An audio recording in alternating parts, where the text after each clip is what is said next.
welcome to Something to Talk About. Look, we're back in the studio. Isn't that amazing? We are still socially distancing, but I am very happy to be back in reality as opposed to being in the virtual world. So welcome back. As always, I would like to, we have a very small, tiny crew, but a very important crew. John Vias is here. He is a staff member at BCAT, and he makes sure, along with Chris, who's usually here, make sure that everything runs smoothly, up and running, and helps all of us volunteers out. So thank you, John. And normally I would like to thank my husband, Paul, for staying home for daddy date night, but he is at work and the children are creating their own movie at home. So can't wait to see that when they're done. We are not live this evening, so you are unable to call. However, if you have a question for our wonderful guests, whom you will meet momentarily, or if you have a suggestion for a future topic, you can always email me at talk@bcattv.org. Now, I would like to introduce my wonderful guest for part of this evening's program. Again, social distancing. We have Mufaro Mutuswa. Yes, Mutuswa. So I'm sorry, I screw up everybody's name. That's okay. Who is a recently discovered activist here in Burlington. Yes. So thank you so much for joining me. Thank you for having me. It's, kind of like very topical. So I'm glad you're available because you are a very busy woman. Most of the time. So before we get into tonight's topic, can you share a little bit about yourself, where you grew up, how you came to the Burlington area? I was actually born in Zimbabwe. I grew up there. I moved here in 2010, so I was about 11. Okay. With my mom, and we just moved to Burlington. I got into the school system. Cool. Yeah. And you are going to college now, you told me. Yes, I am. I am currently at Middlesex right now. And studying? Legal studies. Legal studies. Yes. Ooh, so you're really smart. I was a psychology major, so, it just kind of one of those made up majors, according to my brother. Yeah. So, well, thank you. Thank you. Now, when did you realize that racism is a problem here in Burlington, and how big of a problem is it? I would say like high school, maybe. Okay. I feel like that's when it got a little bit more serious. Okay. I wouldn't say it was like blatant racism, but more like just Like, ignorant things that people say, and things people say to try to provoke you. Oh, And okay. I don't know how to exactly. So, in recent events, nationally, there have been racism issues going on for years and years and years and years. Two parts of the question, what made you decide to get involved now? And why do you think this time around will be different than all those other times when there have been issues in the news? Initially, I just from watching the news and everybody else around, the country doing it, I wanted to have something. I was thinking about having something in Burlington, but I was like, nobody's probably gonna show up. But then this girl in Woburn, her name was I think Brittany, was it? I don't remember her name, but she had one in Woburn, and we went, and I was like, we could definitely, I was like, we could have something like this in Burlington. I think people would be very supportive. So I was like, why not? Because some people might really be willing to listen. Cool. So, Now, how did you go about organizing something for Burlington? Because in the news clip, it sounded like you guys pulled everything, you and your friends pulled it together. It was now, were they your friends, or were they just people that you happened to find with a common? Well, we actually all graduated together. We all were the same class here at Burlington High. Okay. It happened really, really quickly. I think the rally we went to in Woburn was on a Wednesday, and that's initially the day I was like, okay, I really want to do something like this. I was talking to my friends, and then my friend Malika was like, oh, I saw another girl, Sarah Elkins. She had posted on her story that she had something planned for that Saturday, but she had was waiting for a permit, but she was looking for speakers. So I got in contact with her, and we just kind of collaborated because she had the time and the permit going, and I had people who were willing to talk. So we just kind of planned it together. It was wouldn't have even thought that you needed a permit, but of course you do. Yeah. And then so we got the speakers together, put out the poster. We posted it everywhere we could, and it just came in 2 days. Wow. Yeah. That is incredible. It was a great turnout for 2 days. I was very happy. And I know a lot of people commented that even with the rain, nobody moved. That moment, were you kind of surprised about that? I was, actually. That moment was, I don't know how to explain it. It was so amazing because we had been watching the rain all, like, we're like, is it going to rain? Is it not going to rain? Are we going to have to have a rain day? Maybe not. And then it was fine throughout the whole thing. Yeah. And then when the moment of silence came, it just started pouring.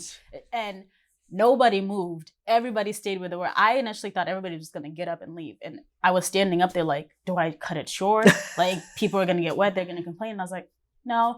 And I saw some of my friends coming because we were all under the gazebo. We were covered. We weren't getting wet. Yeah. So most of the people who were up there went down from the gazebo to go with everybody else. More like a sign of solidarity type thing. Yes, it was wonderful. So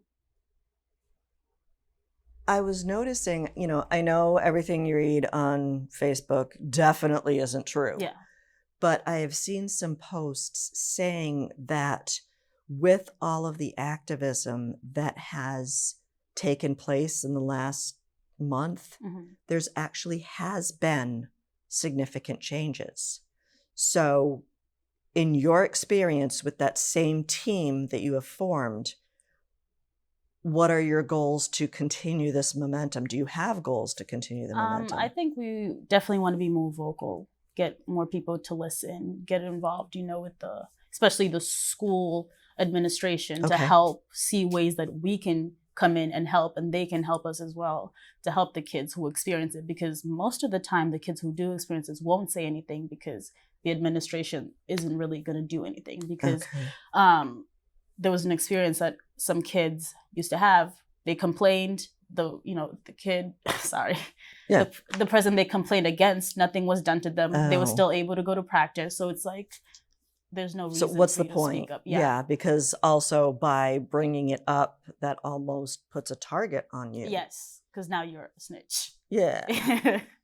Which doesn't really help matters. Yeah. Now, back to your high school experience.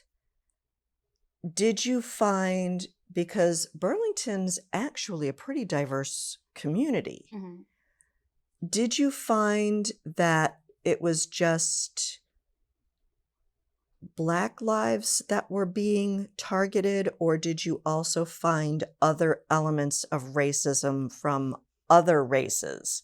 There was definitely other, racism. Like the white supremacy thing.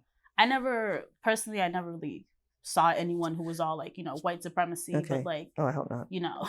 That's just scary. No, it is really scary, but I know that other races here have experienced it as well. Some level of discrimination. Yes, we do have a big Indian population as well. So it's I had a few friends of myself. It's just, I think everybody experiences it at a different level. Now, in your college experience, have you also found this discrimination trend happening? Because you didn't really move very far to go to college, so it's still kind of like the same geographic area. So I actually started off at Newbury College. So when I first got there, it was just so many Black people, Spanish people, everybody from all over the place, really so many diverse. States. So it's it was a lot more diverse than growing up in Burlington. So I never really got to experience that.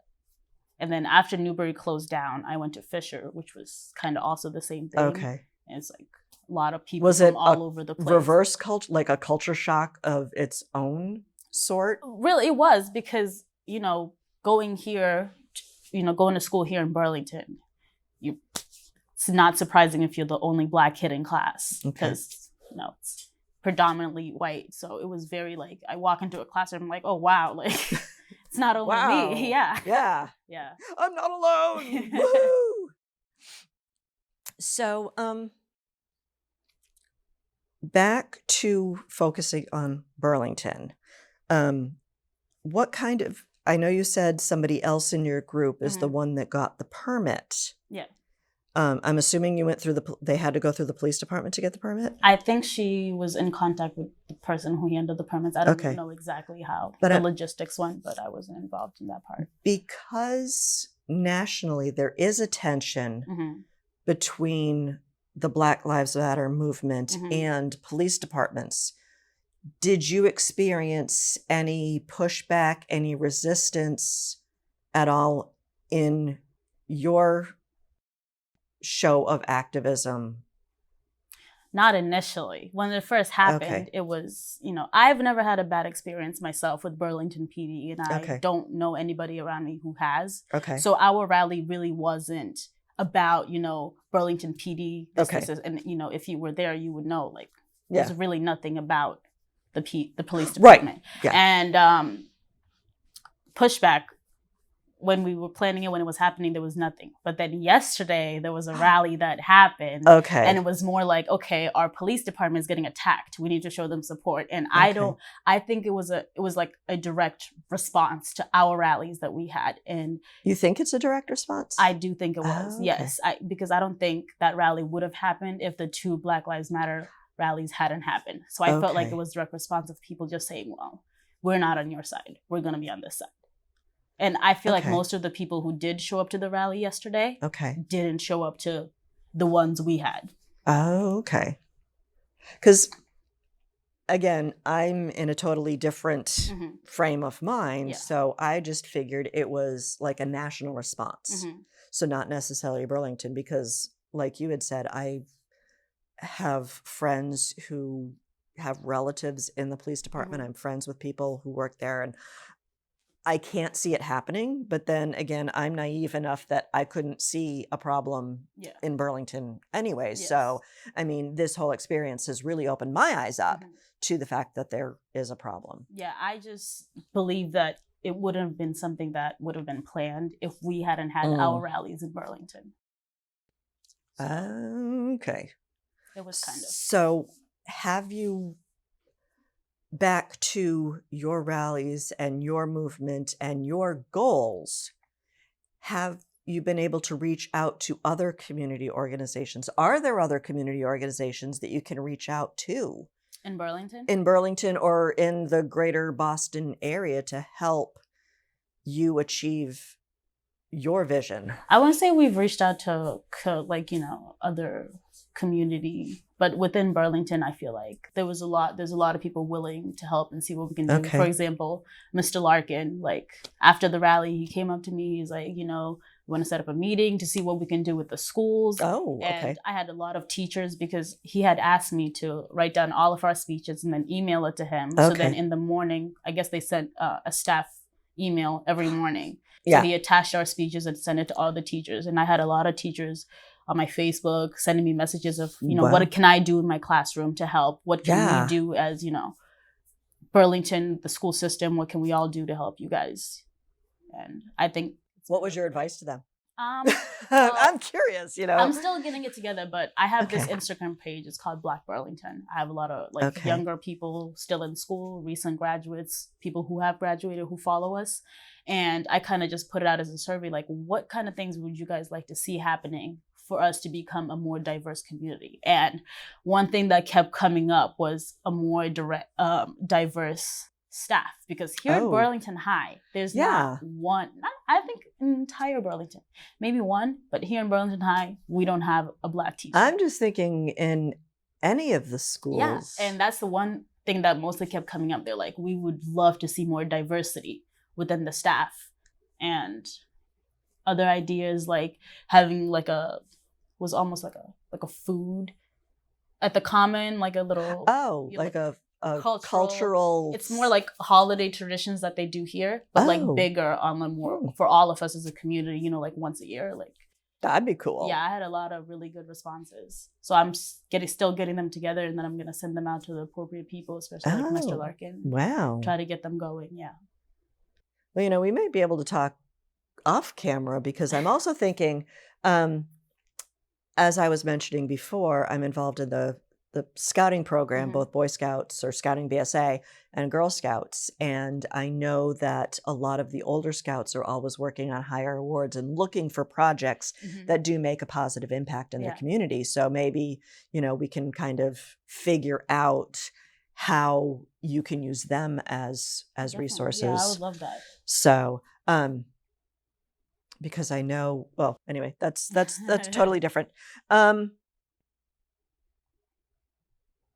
Why I'm not sure if we answered this, but why do you think now is the time that the Black Lives Matter movement will actually have an impact? I think And after the whole entire situation with George Floyd happened, it okay. just so many people just got really, because we were already angry, because Well, it's because been happening enough's for a while. enough. Yes, Yeah. and then after that happened, the fact that it was videotaped, it took them so long for them to get him in custody. It Yeah. was everybody was just fed up, and then it became big. I think this is the biggest. Yeah. It's But it's still happened. happening though. I know. I'm So, sorry. It's yeah. I'm preaching to the choir here, So it's much bigger this time, and me personally, I feel like I want to do my part as Okay. somebody who lives in Burlington to help my community to understand where we're coming from. We're not asking people to like agree with our cause, because there's definitely some Okay. people who disagree with Black Lives Matter. I just want people to listen where we're coming from. Right. So listen to understand instead of listening to respond. Yes. If people are willing to listen, just please listen. That's all I can do. And I know that if, when people will see it on the news and be like, well, I live in Burlington. This is happening in Minneapolis. So it's not really going to affect me. So I felt like having something here, like a discussion like we had, and have people listen and actually see that, well, this is not only a problem anywhere else, it's happening right here under me. Yeah. So it's not just an urban issue, big city populations, it's happening everywhere. Yeah. So do you have plans for another rally or some kind of follow-up? Well, there's actually another rally happening tomorrow. Oh, okay. I didn't have a part in planning it. Me and my friends were just invited by the person who planned it to talk. It's happening at the Common. I think it's not only going to be Burlington, it's like surrounding areas. That's why it's called like Middlesex. So I think they're going to have talkers from Arlington and all the other. Now, are you going to be speaking I at will that be as well? speaking tomorrow, yes. Do you have the same speech, or are you kind of reworking No, I'm going to rework it a little bit. Still, I have to go do that tonight. No pressure. No pressure. Back to the teaching or listening to understand. How do you think either you or me or both of us can accomplish that? How do we start? I think having conversation. Yeah, no pressure. Obviously having a conversation. I listen to what you have to say, and you listen to what I have to say, and we definitely have to find like a common ground. Like, okay, Black Lives Matter. I see where they're coming from, and if you're somebody who doesn't necessarily agree, you can hear the points that I have and be like, okay, like some of those points are valid. I don't really have to be against them like that, and it's like it's okay to change your opinion about something if you get new information. Exactly. Yeah. Okay. And a lot of times, I know I'm guilty as much, is a lack of understanding or a lack of education behind it, because it has been pushed under the rug and ignored for so long that how do you, I think we're finally building the awareness that needs to be built to combat that. Although combat sounds like a really negative word. Now, in, seeing your career path, you're studying legal studies right now. It sounded like you were planning on going to law school at some point. And working with the schools now, working with any other partners, do you actually see legislation? Do you want to see legislation happen, or do you just want to change everyone's mindset and have it? I would love to see like definitely legislation happen, because I feel like it's very it's deeply ingrained in our law system. Like, obviously, like individual police officers, some are bad and some are not. Right. And I feel like it's the You whole get that in any career. Yeah, it's the whole. I feel like the whole entire system was built to protect the white male. To protect the white people. Yes. The white people. Okay. And not work. It will work, but it's definitely not going to work in favor of Black people. And we just want to see something that's going to work for everybody. Okay. Because I feel like it's definitely more like the entire, United States government works towards helping white people and not as fairly for Black people. That's scary. It is. Well, hopefully, I think we all need to do a little campaign to gear up for the next election and get some real change and people that will listen to everyone's opinions. Yes. So, anything else you want to add before we do our little magical switch-aroo? I want to thank everybody who's been listening to us and offering us support and helping in any way that they can, especially Mr. Larkin, because I know he's got a big impact on how things work within the schools. So I feel like he's somebody great to work with. Okay. And everybody who came out to support us and everybody who's still supporting us, like, it means a lot more than you guys think it does. So I think it's really good. Excellent. Yeah. Well, you've convinced my 9-year-old to change the world. So he was awesome. He's just like, let's get out there and fix it. I'm like, dude, slow down. Yeah, when he started chanting, we were like, wow, look at him go. It was amazing. I loved it. Little 9-year-old voice. So, okay, well, thank you very much. Thank you. And while we transition, keeping our little safe distance, I would like to replay, if people haven't seen it already, BCAT, B News had a story of your rally that really made an impact on, I think, a lot of people in our community. So let's take a look. Burlington Town Common was full of people on Saturday, all of them wearing masks and staying socially distant, for a rally against racism put on by a group of mostly recent Burlington High School grads. People carried signs declaring Black Lives Matter and calling for justice for George Floyd, the man killed after a police officer kneeled on his neck for 8 minutes and 46 seconds, an action that caused protests around the world.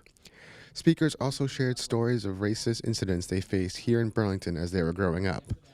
At the end of the event, everyone kneeled down for the 8 minutes and 46 seconds moment of silence, and right as that timer began, the skies opened up and the rain started to fall.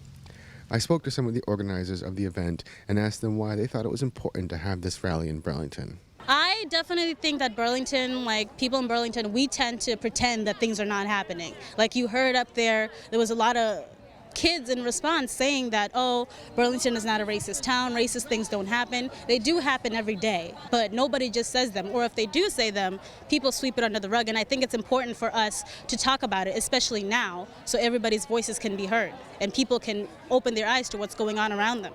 I think it's important for people to gather and talk about everything because it's a problem that happens everywhere, whether it's Burlington, Massachusetts, the United States, the whole world, and we can't not talk about it because then nothing's gonna get solved. And I think that people turning out today means that they're ready for the conversation, they're ready to make a change. One theme many of the speakers hit on was the need for non-people of color to educate themselves on racism and the Black experience. I really feel like people sometimes make the excuse of this is what I know or this is what I grew up with. And we're adults now, that's not the conversation that can continue to happen. I really do think that moving forward, people need to educate themselves. There are so many different documentaries on Netflix, on Hulu. You can read a book, watch some movies. Educating yourself will give a better understanding of the perspective of Black people. People will tend to say, I'm not racist to make themselves feel better.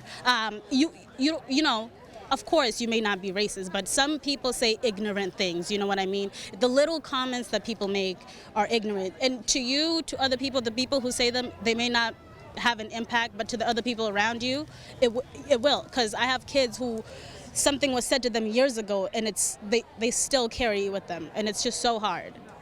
Finally, given that there was a short planning time for the rally, I wanted to know their thoughts on so many people showing up. I'm surprised that a lot of people turned up because we started planning this 2 days ago because I wanted to have something, but the timing was so bad. And then 2 days ago, I reached out to a couple of people and it came together so quickly. And I'm amazed that so many people came out and are willing to listen. And I think that's a big first step. Very shocked, and I'm very happy, and I feel supported. The turnout was great, especially for only a short day or two notice. And I'm just very happy people came out into support, and I hope they continue supporting, especially in this town. Not everything's perfect, and neither is Burlington. So people showing up, especially like such last minute, it means that they want to try to get educated. They want to try to have a conversation. They want to hear from people who it actually affects you. From the Burlington Town Common, I'm B News Director Rich Osford. Great. Well, thank you, Rich, again, and thank you, Mufaro. Due to social distancing, we had to do a little quick change here on the set to maintain our 6 feet of distance and also stay on, I know wide screens are wide, but not really that wide. So welcome Reverend Angela Wells-Bean, who is the pastor at United Church of Christ Congregational. That's a mouthful. It is. It's a long name. So you get paid per character. I wish. No. Anyway, well, thank you for joining us, and thank you for your patience in hanging out in the control room until it was time to do the switcheroo. Before we get into the topic, can you fill us in a little bit about where you grew up, how you came to Burlington, and how and why you decided to get involved in the Black Lives Matter movement? Sure. Yeah. In 20 minutes or less. No. Yeah. So I actually grew up in Florida, in St. Petersburg, Florida. Wow. Yeah. So I'm not from the area originally at all. I went to college in Florida, went to seminary in New York City, and then I did a nationwide job search for a call to a church. That's what they call it. Okay. And Burlington was the right fit. And cool. I felt like that's the congregation that God had called me to, and the congregation felt that I was the pastor. So this is like your first assignment, but you've been there for... Yes. It's the first call I've had, but I've been there now for, this will be my 8th year. Okay. Yeah. Wow. So that's how we got to Burlington. Yay! So glad you're here. Glad to be here. I love this town. So Burlington has had a couple of Black Lives Matter rallies within the past few weeks. Now, the first one, Mufaro was telling us about, she and some of her former classmates and her friends and people that she met in the surrounding communities organized it in 2 days. Now, shortly after that, the Interfaith Clergy Committee? Interfaith Clergy Group. Okay. Sorry, couldn't figure out. It's okay. You guys also planned a rally. Now, initially, were they supposed to... They were always separate entities, right? Yes. Okay. Can you tell me a little bit about why the clergy group decided to do this? Sure. So it was about probably a week or so after the video footage surfaced of George Floyd horribly being murdered. And there were Black Lives Matter demonstrations and vigils, of course, in the large cities around the country. And then they were happening in the suburban towns. And they happened right around Burlington, New Bedford, Billerica, Woburn, Wilmington. And nothing was being planned in Burlington that the clergy knew of. And as white folks, what I firmly believe is that our job is to decenter ourselves from the movement. We're so used to being the center, being the default in society, that when it comes to Black Lives Matter movement, our job is to support and amplify efforts of Black folks who are leading the movement. And so what the clergy wanted to do actually was to support Black leaders who were organizing something. And we weren't aware of any Black organizations in Burlington that were doing this, and nothing was being planned. And so we had a clergy meeting and let's do it ourselves. Decided something needs to happen. You know, we are, as clergy, we are sort of the moral representatives of our town, and we have a responsibility to speak to injustices locally and nationally. And so that's when we started planning the vigil. And And we picked the Tuesday date for a variety of reasons. We wanted it during rush hour time frame because it was going to be along Cambridge Street, and we wanted as much traffic going by as possible. And of course, we have this lovely social distancing quarantine thing going on too, which right. didn't And help. so we figured if we had it along Cambridge Street, people could stand at least 6 feet apart and wear masks, and it would be as safe as possible while social distancing. And then Mufaro reached out to me and said, myself and these other Black leaders in Burlington are planning this vigil on Saturday. Will you speak? And I couldn't speak because I had another commitment, but I was very supportive of it.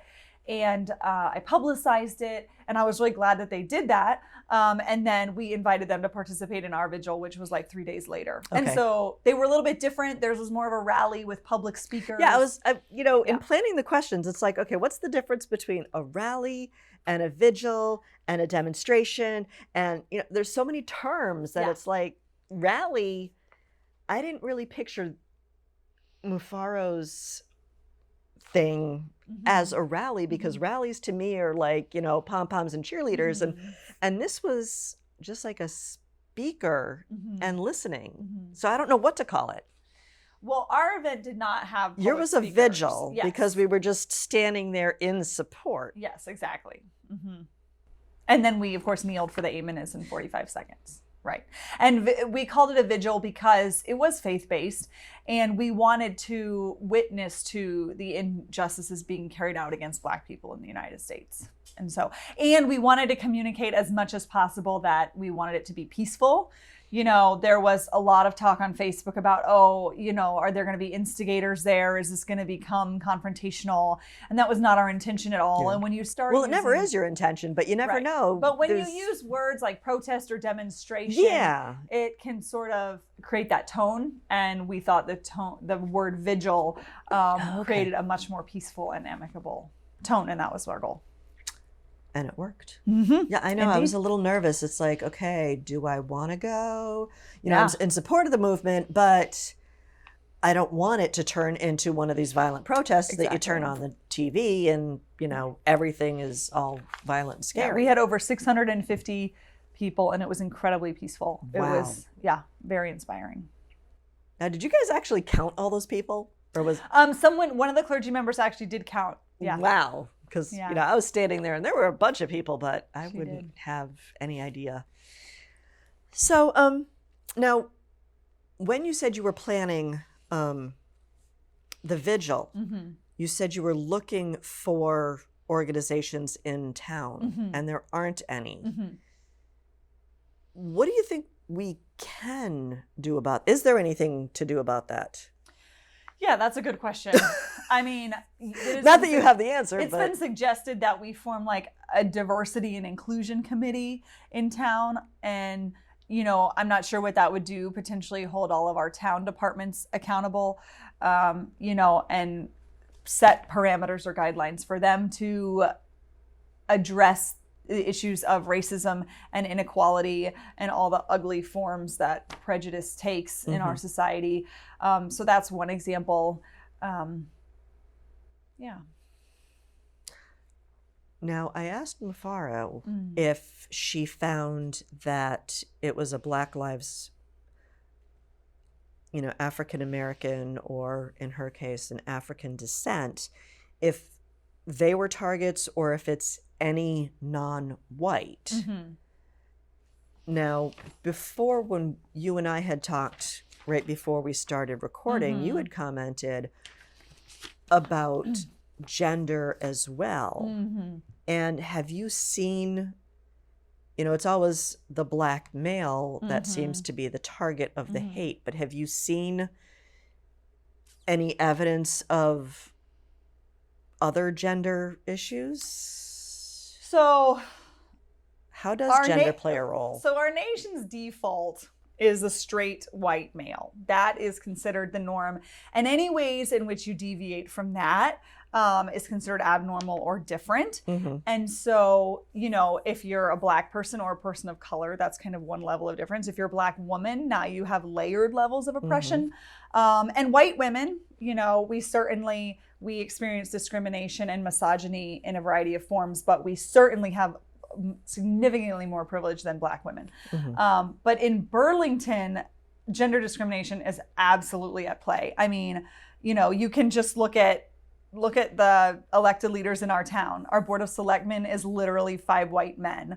Our town administrator is a white man. Our school superintendent, a white man. Our police chief, a white man. Yeah. I mean, you could just like, Which, don't get me wrong, they're still line. really good in their jobs. They but are very you're good right. in their It just jobs, doesn't but reflect. It's problematic because no matter what your identities inform the way you view and understand and engage with the world. And so our social location impacts our opinions on social issues. And so white men navigate the world in a certain way, and it's not their fault, but and so I think that for elected leaders who are making decisions on behalf of, as you all spoke about, this very diverse Burlington community, the folks who are making decisions on behalf of all of us, it should be more representative of the population as a whole. I will say that I went through the entire list of town meeting members.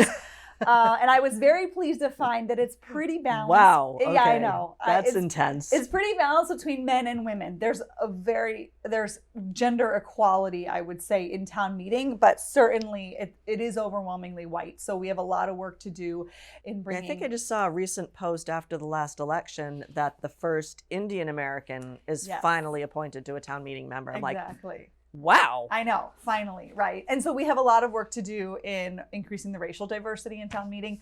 But yeah, gender discrimination is absolutely at play in Burlington as it is everywhere. So Now, how do you think we as a society can approach that? Or how do we change it? Okay, I just saw the lasers shoot out of your eyes going, how dare you ask me that? No. How can we approach that? I mean, I believe, it's huge. It's the elephant in the room. It's like, okay, how do we fix this? Well, I will quote Ruth Bader Ginsburg, who, when Love asked her. how many women should be on the Supreme Court, and she said 9. 9. Right? Because we've had 9 male justices and no one has blinked an eye at it, and it's like, imagine if Burlington had the 5 selectmen were 5 select women or select people, and the town administrator was a woman, and the town moderator, whom I love dearly in our town, who's also a white man. Imagine if he was a woman. Imagine if, and it's just, think about how odd or unusual that would seem, and that just goes to show how male is How the it's default. ingrained Right, in and you. no one blinks an eye that Yeah. it's all men. I mean, maybe some women do. I shouldn't say that, but I think a lot of folks don't really think twice about it. And so, what can we do? We can be intentional in recruiting women for leadership positions and mentoring them in leadership positions. I mean, girls. Our town clerk is a woman. She is. Amy's And she's wonderful. phenomenal. She's phenomenal. Love Amy. We- Love you, Amy. And there are women heads of departments. I know that.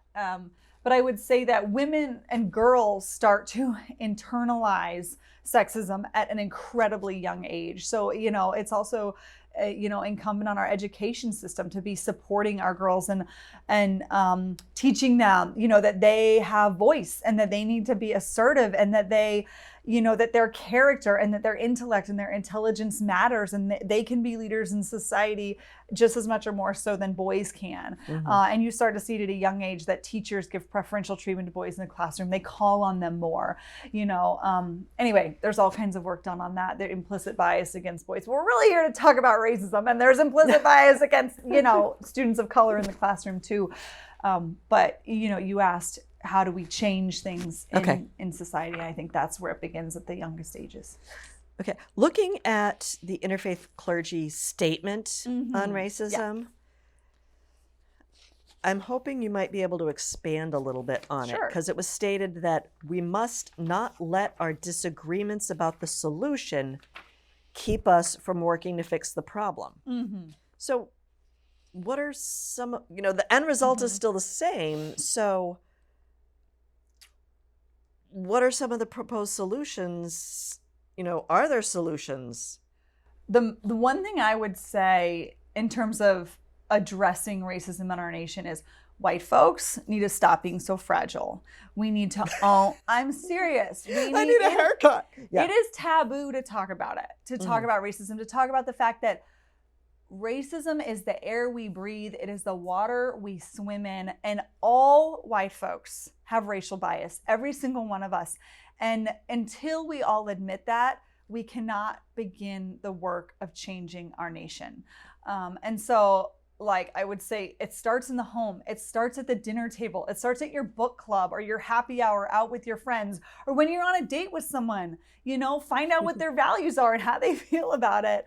You know, because the minute somebody says, I'm not racist. Maybe not the first date. Okay, maybe the second or third. You Second. know, but the minute someone says, I'm not a racist, that shuts down the conversation. Yeah. And what it prevents them from being open to change and evolution and having their heart expanded to see the lived experience of Black people in our country.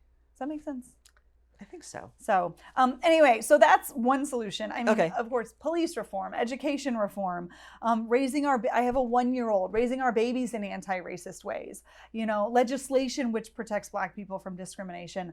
And so there's like, it's kind of, we have to take a very multifaceted approach to addressing it, changing the way we teach history, for example. There's a million and one things, but I do think it really starts with every white person taking a good look at themselves first. And not only taking a look at themselves for who they are, what can they do to be part of the solution instead of Exactly. continuing to be part of the problem? Right. And stop being so defensive.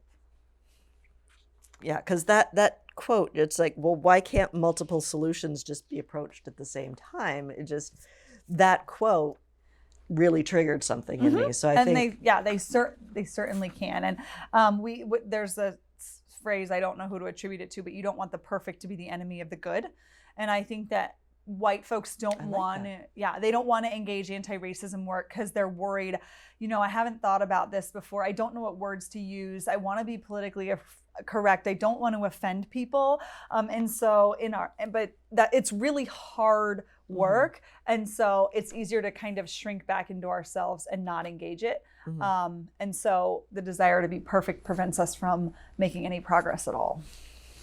And I'm also looking at my notes thinking that leads into we're not looking for perfection, but we're also not looking at everything being fixed tomorrow. Absolutely. It took 400 years for this to build. Not that I want it to take 400 more years, but it's not going to change overnight. But we can start the trend now. Absolutely. And do you think, or how do you think these events are pushing us in that direction? How do we know that these events are starting a trend and not just a fad that in another 2 weeks they'll be gone and we'll be back to what life we were? is at the status quo? That's a really good question. I agree with you that this is certainly not going to be changed overnight. It will take generations, but I am inspired by our young people. You know, the vigil that we had was overwhelmingly young people and youth. And, you know, the vigil that you spoke to Mufaro about on Saturday was organized by youth and young people. So what that tells me is that, like, those of us, I mean, older folks will look at me and say, you're not old. But I mean, you know what that tells me? No, is I that understand. we have a lot to learn from the young people. It gives me hope that the tide is shifting. I have also, after the video of George Floyd came out, I have seen so many more people speaking about Black Lives Matter and the importance of doing anti-racism work that I never thought in my lifetime would speak out about it.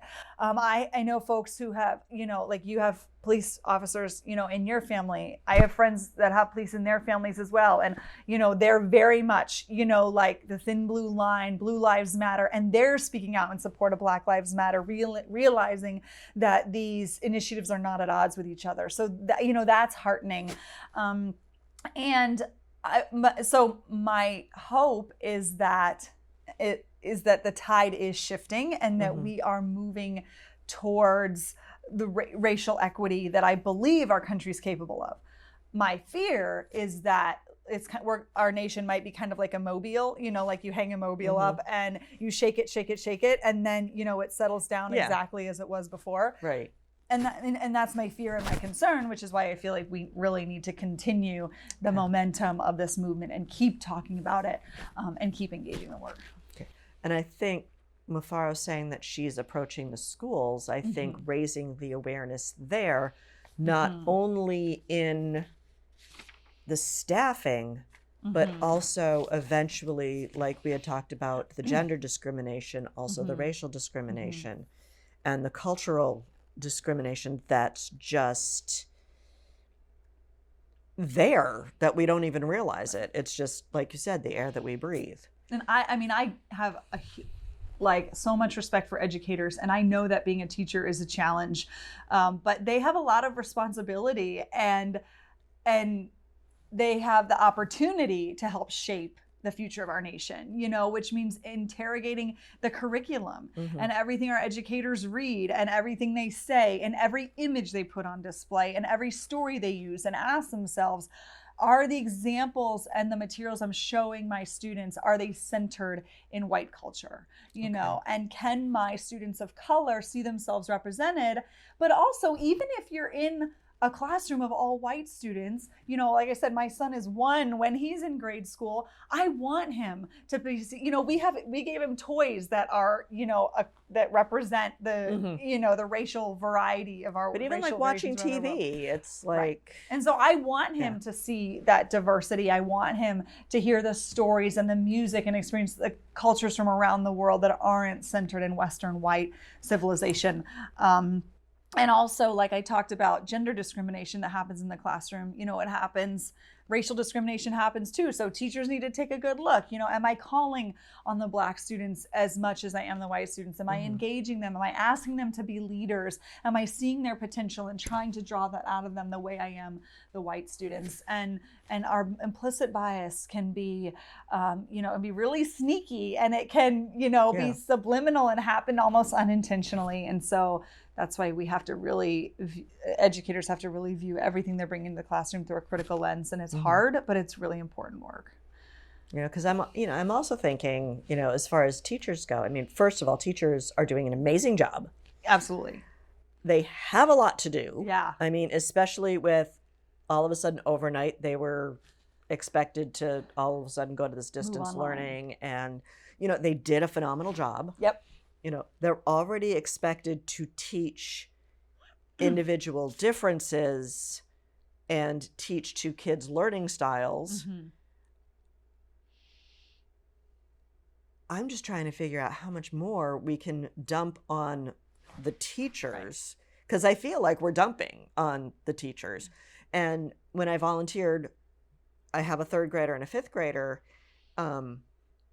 and I used to volunteer in their classrooms in kindergarten and first. And I really think the teachers are doing a good job with, breaking down the gender roles, breaking down those stereotypes. I think they're really making a concerted effort. But I'm not sure that's enough. Where else? Yeah. How else can we? You also mentioned. At the vigil, mostly young people. Well, how do we change the older people who are teaching the youngsters? Like at the rally that Mufaro established, somebody was telling a story of a current Marshall Simons middle schooler who wasn't allowed to drink at a drinking fountain because it was for whites only. Okay, that blew me. It's horrifying. Yeah.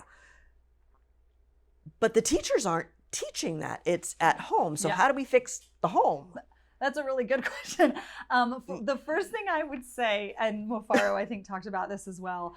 The first thing I would say to older generations, I guess, is the population we're referring to, is humble yourself and listen. White folks, and I'm really glad that Mufaro was on this program, because, as a white person, I don't want to be the only one speaking about this movement on BCAT on your show. So I'm, and so that's what, and I'm setting a bad example because I'm sitting here talking. What I really should be doing is listening. I should have given Mufaro the whole hour, but, and to not listen with the intent to respond, as you guys spoke about, but to listen with an empathetic ear, and to hear the lived experiences of Black people in our country, and to be open to change, and have a humble enough spirit to realize that something is desperately wrong with our nation. I mean, racism or slavery is America's original sin, and racism is, it is part and parcel of, is in the fabric of our founding. And it's really time that we grapple with that every single one of us. And so that's what I would encourage, older white folks to do, is not to talk. We like to talk. We are used to having the space and the platform to talk and to hearing ourselves, especially white men who tend to, but listen, read books, listen to podcasts, read newspaper articles, read blogs, listen to speeches at vigils and rallies. But I think you still have to be careful, because there are still, the blogs and the podcasts of people still spewing hate. So how do you weed that out?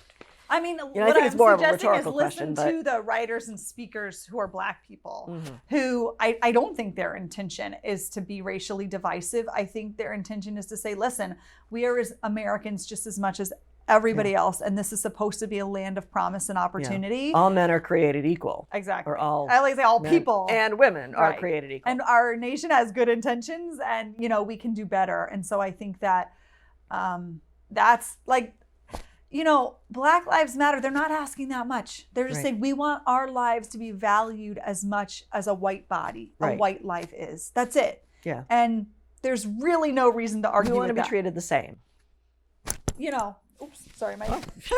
Well, I think there was also like a college professor that was sitting in a room saying, okay, all of you white people, stand up if you're okay with being treated the way Black people are. And nobody stood up. Nobody would. Yeah. But nobody's willing to go out of their comfort zone to fix this. Well, that's because white people benefit from the white supremacy that permeates our culture. We benefit from white privilege. White folks don't want to give up their power, right?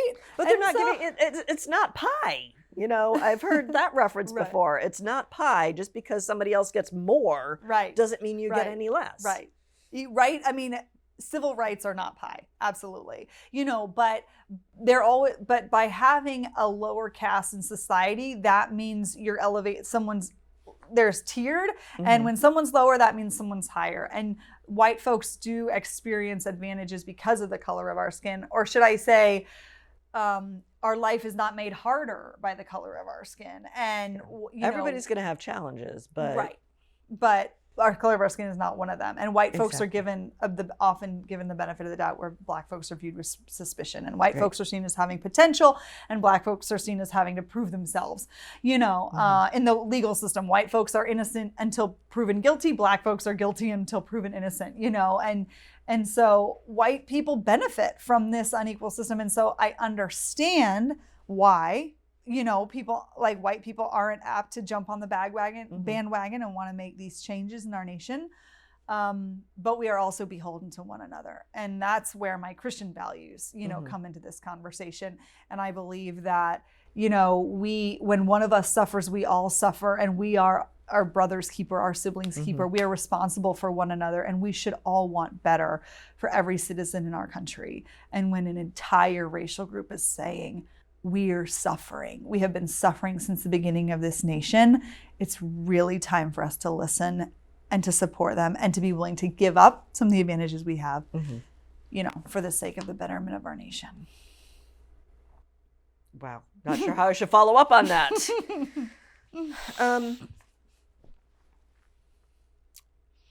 Okay. This is probably a loaded question. This is a loaded question, and we only have about 4 minutes left, so I'm not sure. But on a national level, there seems to be a conflict with those who call themselves Christians, but their behavior is discriminatory. It's question number 20. Got it. How do we fix that? I mean, how do we make people realize that, other than smacking them upside the head, which probably isn't very Christian, but what would Jesus do? In faith, what would God do? I mean, he or she, how do you fix that? So Not that there's a way to fix it. No, that's okay. So lots of Christians believe and have been taught that their faith is personal, that it is a personal relationship between them and God. And they have not been taught how to understand their faith in relationship with the wider world and the larger societal struggles that are at play. But the famous theologian Karl Barth once said that a preacher should preach with the Bible in one hand and a newspaper in the other.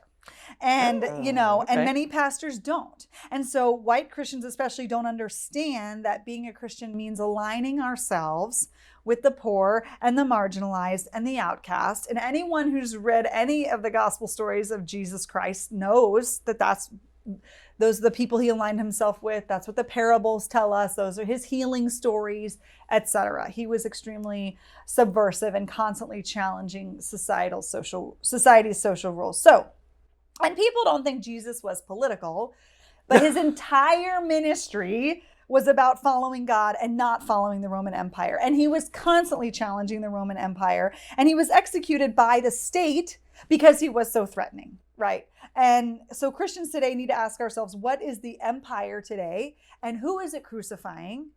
And what are we Christians doing to stop the killing?